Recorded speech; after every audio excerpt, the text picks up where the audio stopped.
Querido irmão, querida irmã, abra sua Bíblia em Ezequiel capítulo 37. E nós vamos ler até o versículo 10. Ezequiel 37, do 1 indo até o 10. É um texto bem conhecido. Quando se fala de Ezequiel 37, você já lembra Vale dos Ossos Secos. A visão talvez a mais conhecida de Ezequiel, o Vale dos Ossos Secos. Veio sobre mim a mão do Senhor e ele me levou pelo Espírito do Senhor e me deixou no meio de um vale que estava cheio de ossos e me fez andar ao redor deles. Eram muito numerosos na superfície do vale e estavam sequíssimos. Então me perguntou: filho do homem, acaso poderão reviver esses ossos? Respondi: Senhor Deus, tu o sabes. Disse-me ele: profetiza a estes ossos e dize-lhe: ossos secos, ouvi a palavra do Senhor. Assim diz o Senhor Deus a estes ossos: eis que farei entrar o Espírito em vós e vivereis. Porei tendões sobre vós, farei crescer carne sobre vós estenderei pele, porei em vós o Espírito e vivereis, e sabereis que eu sou o Senhor. Então profetizei segundo me fora ordenado. Enquanto eu profetizava, houve um ruído, um barulho de ossos que batiam contra ossos e se ajuntavam cada osso ao seu osso. Olhei e eis que havia tendões sobre eles, e cresceram as carnes e se estendeu a pele sobre eles, mas não havia neles o Espírito. Então ele me disse: profetiza o Espírito, profetiza, ó Filho do Homem. Era o apelido de Ezequiel, ó Filho do Homem, e dize-lhe: assim diz o Senhor Deus, vem dos quatro ventos, ó Espírito, e assopra sobre estes mortos, para que vivam. Profetizei como ele me ordenara, e o Espírito entrou neles, e viveram e se puseram em pé um exército sobremodo numeroso. Talvez na sua infância você já teve medo de filme de terror. E eu estava lembrando disso. Na minha infância, se eu assistisse um filme de terror, eu ficava pelo menos umas 3 noites sem dormir direito, de medo. Dormia de luz acesa, de medo de filme de terror. Pois bem, quando chegamos no capítulo 37 de Ezequiel, aqui o profeta é levado para um cenário de filme de terror. E ele vai pelo Espírito de Deus a um cenário em visão, um cenário de um vale de ossos secos, um passeio entre um cenário de morte, de terror, de escuridão, de sequidão, e ele vai. Eu posso resumir esse passeio em 3 etapas, ou melhor, 4 etapas.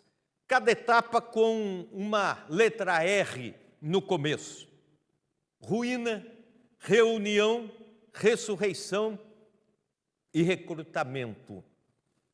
Primeira etapa desse passeio, a ruína dos ossos. Osso seco é lixo. Nem um cão vira-lata gosta de osso seco, porque ele precisa pelo menos sentir um cheiro de carne ali, ou tutano, mas um osso seco, que já está seco há anos, vai apodrecer, ou vai se quebrar, e vai ser consumido. Ninguém quer, é lixo absoluto. E é interessante que, para a cultura dos judeus, a cultura do povo de Deus naquela época, nada que representasse a morte poderia ficar sobre o chão, ninguém poderia tocar, era considerado imundo. Para tanto que no capítulo 39, 2 capítulos para frente, Deus manda limpar o chão da nação, tirando inclusive ossos, tirando inclusive sinais de morte que estavam no chão, porque, segundo a palavra de Deus, isso contaminava o chão. Ossos secos. E aí, é interessante que Deus pergunta a Ezequiel: Ezequiel, esses ossos secos podem voltar a viver. Na antiguidade, no tempo bíblico, acreditava-se que uma pessoa morria e o seu espírito ou a sua alma ficaria ali em volta por pelo menos 3 dias. E era possível que, segundo a lenda, alguém que não morreu direito, digamos assim, fosse um desmaio profundo, poderia viver em 3 dias. Então, era a ideia de que ainda podia haver alguma esperança de alguém viver até o 3º dia, reviver. Mas aqui se trata de ossos que estão secos e talvez não por 3 dias, mas por 3 décadas, por 3 anos e assim por diante. Eles poderão viver? É a pergunta que Deus faz a Ezequiel. Um pregador inglês chamado Alexander Maclaren escreve o seguinte, dizendo que o orgulho poderia responder sim, porque hoje a ciência pode, com o DNA, reproduzir a vida de alguém. Ou então, poderia a incredulidade responder não, é impossível. Mas a fé humilde de Ezequiel devolve a pergunta, dizendo: Senhor, tu sabes. Senhor, tu o sabes. Às vezes nós nos deparamos com coisas que morreram. O casamento morreu há anos. Será que poderá viver? Senhor, tu sabes. O emprego se foi e não volta, e o pai de família está desesperado. Ele pode dizer a Deus: Senhor, tu sabes. O filho que saiu, foi embora por causa das drogas. Senhor, tu sabes se haverá restauração. Tu sabes, porque Deus sabe. Ele sabe cada detalhe. E cabe a nós sabermos apenas uma coisa, que não há nada difícil para Deus. Não há nada impossível para Deus. É o que diz a palavra do Senhor, Gênesis 18:14. Há porventura alguma coisa difícil ao Senhor? Ou então Jeremias 32:27. Acaso há alguma coisa demasiadamente difícil para mim, diz o Senhor? Para Deus um osso seco, para Deus um monte de ossos secos pode virar um atleta, pode virar alguém com muita vida, porque nós cremos que Deus pode fazer milagres no âmbito do impossível, no âmbito daquilo que achamos difícil demais. Esses ossos secos estão falando de vida espiritual de Israel ressequida. Essa mensagem é para um povo que transformou a verdadeira religião em sequidão de ritualismo. É um povo que transformou a sua vida de povo de Deus em orgulho de elites, idolatria de sistemas, idolatria dos deuses das nações vizinhas. E para esse povo Deus olha e pergunta a Ezequiel: poderá reviver?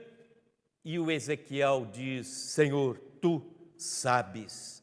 Primeira etapa do passeio, entre os ossos secos, a ruína. Segunda etapa do passeio, a reunião. Veja comigo o versículo 7. Então profetizei, segundo me fora ordenado. Enquanto eu profetizava, houve um ruído, um barulho de ossos que batiam contra ossos e se ajuntavam, cada osso ao seu osso. Primeira etapa, ruína. Segunda etapa, reunião. Que auditório macabro Deus provê para o profeta Ezequiel: pregar para ossos secos, profetizar para ossos secos. Que auditório improvável para acontecer qualquer coisa. Mas é interessante o seguinte: a palavra profética, quando proferida, quando levada, ela traz vida. Só lembrando você, Profetizar não é ficar soltando jargões evangélicos por aí, não. Profetizar é falar em nome de Deus, aquilo que Deus te dá. Então, para nós, por exemplo, existe o profetizar, aquilo que Deus já coloca em nosso coração, a palavra abundante de Deus, em nome de Deus, falar algo, em nome de Deus, testemunhar, em nome de Deus, levar palavra de alívio, palavra de consolo, em nome de Deus, levar conselho, em nome de Deus, cantar e levar vida a alguém que está precisando encontrar com Cristo, em nome de Deus, orar. Então não existe algo na igreja que seja mais profético do que outro. Tudo na vida da igreja tem que ser profético. Tudo na vida da igreja é em nome de Deus. Inclusive a diaconia, não precisa a gente dizer diaconia profética, não. A diaconia é o serviço em nome de Deus.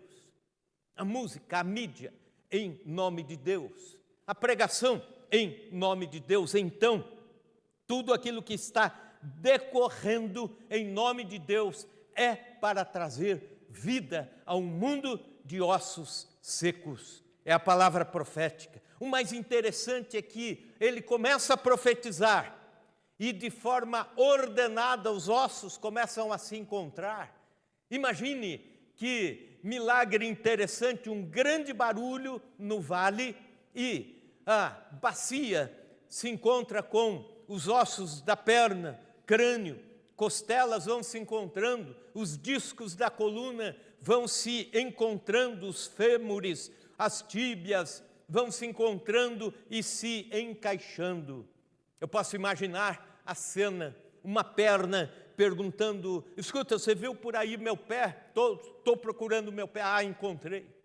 Ou então o pescoço perguntando, cadê minha cabeça? E aí aquele vale de ossos secos passa a ter uma unidade, uma união, uma reunião. Nosso corpo tem 206 ossos. O osso menor é chamado de estribo, tem no ouvido. O maior é chamado fêmur, da perna, porque você quebrou, né? Teve que operar. O fêmur é o maior dos ossos. Cada osso encontrando o seu osso. Mesmo o menor dos ossos encontrando o seu conjunto, encontrando a sua outra parte. Mas isso é o poder da palavra de Deus profetizada. As coisas na vida de alguém que estão tão desorganizadas em tantas áreas podem começar a se juntar através do abrir o coração para a palavra de Deus, o abrir o coração para Deus falar. Deus fala de muitas formas, mas todas elas estão linkadas à palavra de Deus, nada foge a esse teto. Então, a palavra de Deus pregada, anunciada, lida, tem poder de transformação. Isso me faz lembrar um testemunho, eu já contei aqui alguns anos atrás, este testemunho. Eu nasci, me criei desde a infância até a adolescência numa igreja na região metropolitana de Curitiba, cidade industrial de Curitiba. E lá havia alguns jovens que gostavam de sair no sábado para orar. E tinha um que, assim, ele era músico da igreja e ele sempre separava um momento de oração no sábado à tarde para se retirar, orar, ler a Bíblia, se preparar para no sábado à noite, no domingo à noite estar louvando a Deus, adorando a Deus com a sua guitarra. Pois bem, esse jovem se chamava Ezequiel Godoy e ele ia para um lugar onde tinha um escampado e ficava sempre aos pés de uma torre de alta tensão. Naquela muretinha ali ele orava, ali ele passava seu tempo com Deus e tudo mais. Depois pegava a sua bicicleta e voltava para casa. Pois bem, num determinado dia à tarde, um domingo à tarde, chegou um homem na igreja, um senhor, chegou com uma Bíblia. E ele chegou e disse assim: eu vim aqui nessa igreja porque vi o endereço na capa da Bíblia aqui, nome e endereço. Aí meu irmão olhou o nome, Ezequiel Godoy, o endereço da igreja e tal, mas tudo bem, o senhor veio devolver a Bíblia, vim, mas como foi isso, né? Onde o senhor encontrou a Bíblia? Aí ele disse o seguinte: eu estava passando por um momento de angústia, desilusão, perdendo tudo na minha vida, inclusive a minha família. E eu fui para uma torre de alta tensão, naquele escampado, e ali pendurei a corda, eu iria tirar a minha vida. Quando olhei para baixo da mureta, tinha essa Bíblia aberta. O Ezequiel tinha esquecido a Bíblia dele. Olha que coisa impressionante. E aí ele desceu, a Bíblia estava aberta no Evangelho de João, e ele começou a ler quem é Jesus.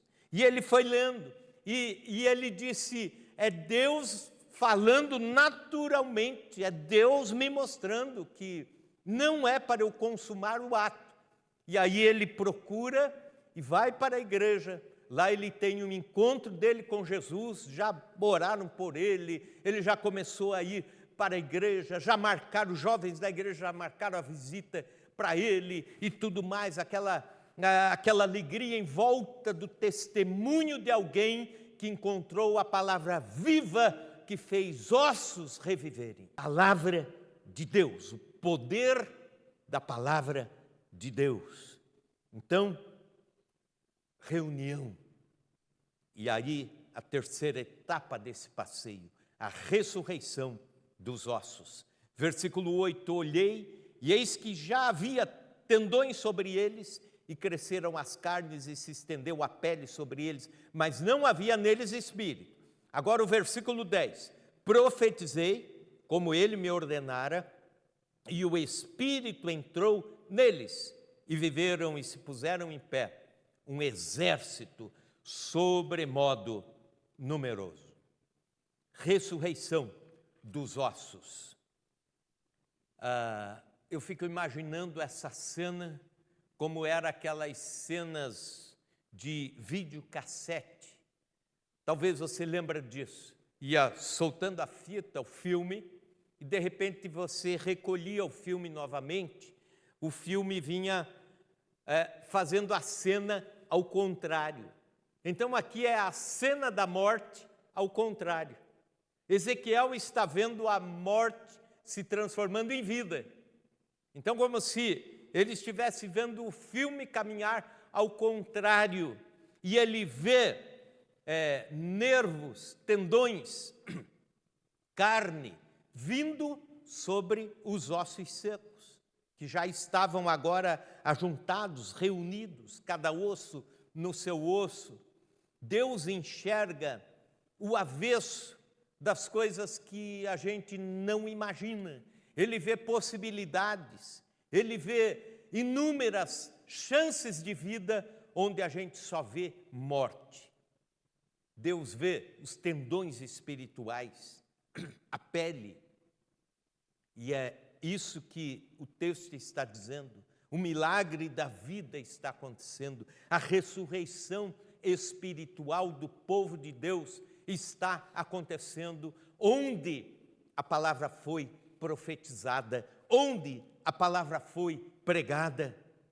Quarta e última etapa, o recrutamento dos ossos. O texto termina dizendo: se puseram em pé, versículo 10, um exército sobremodo numeroso, de ossos secos a corpos, esqueletos montados, de esqueletos, corpos vivos novamente, e de corpos vivos, um exército, recrutamento. Sabe por que Deus restaura a sua vida? Sabe por que Deus salva você? Para você fazer parte de um exército. Não é para ficar assim assistindo as coisas acontecer. Eu vou assistir o culto. Não, a gente não assiste culto. Nós somos adoradores. Aí eu vou receber oração agora porque estou enfrentando problema. Não, você tem que se posicionar, você ser alguém de oração. Você dizer, eu participo desse exército aí, o que eu faço para entrar na intercessão da igreja? O que eu faço para trabalhar pelo reino de Deus? O que eu posso fazer aí para fazer algo pela obra de Deus? Um exército. Deus não nos salva apenas para assistirmos a vida cristã decorrer. Aquilo que Deus fez de milagre na sua vida, você pode começar a contar, você pode começar a evangelizar alguém, você pode começar a falar com pessoas, discipular pessoas. A gente tem aprendido que o discipulado não é apenas aqueles primeiros passos da fé cristã com uma apostila, o que é muito importante, mas depois disso, você pode começar a orar por alguém, você pode adotar alguém em oração e dizer assim, olha, eu vou te acompanhar, por 2 anos vou orar por você, quero visitar você, vamos orar juntos, vamos ter um momento juntos na nossa vida. É o exército de Deus sendo exército, é Deus ressuscitando pessoas espiritualmente para serem um exército. Crentes nos postos de luta contra o mundo, a carne e o diabo. Escute isso, nós fomos salvos, dizia o grande pregador Spurgeon, não fomos salvos para ficarmos em cadeiras de balanço, nós fomos salvos para entrar num campo de batalha contra o mundo, a carne e o diabo. Se você está enfrentando lutas, dê glória a Deus, porque você faz parte do exército de Deus. E isso incomoda o inimigo. Quem não enfrenta luta nenhuma, cuidado, de repente você não está incomodando o inimigo.